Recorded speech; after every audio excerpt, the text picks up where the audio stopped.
Gona, the guy who just won the Nobel Prize last year, or your own set of stories?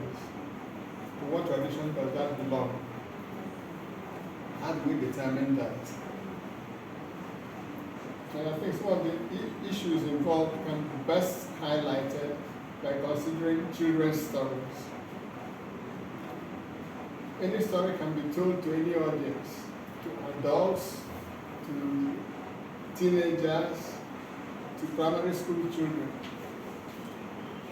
But who is directed to will determine how it is treated and presented. When you are telling an adult story to a child, you have to do certain things to make it comprehensible to the child. You can't use adult images because the child will not understand. But bring it down to his level, to his comprehension, to the images and experiences he's used to. When you translate stories, say, from Russian to English or English to Chinese, you must do an equivalent thing.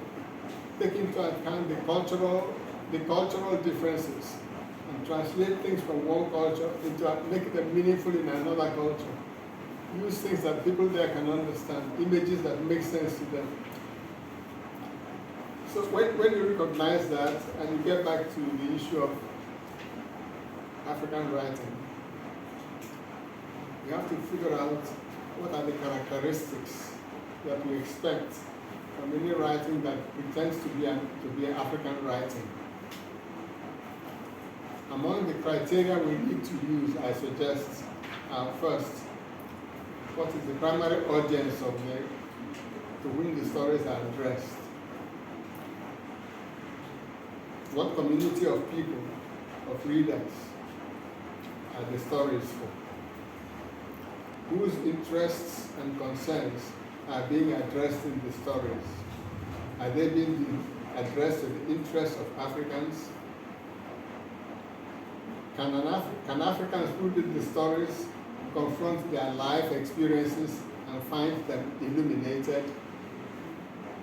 Can Africans read those stories to their children in order to make their children's lives more intelligible to the children? Another issue is what values are expressed or promoted by the stories. Are they African values, or are they Lapland values, or the values of Siberians?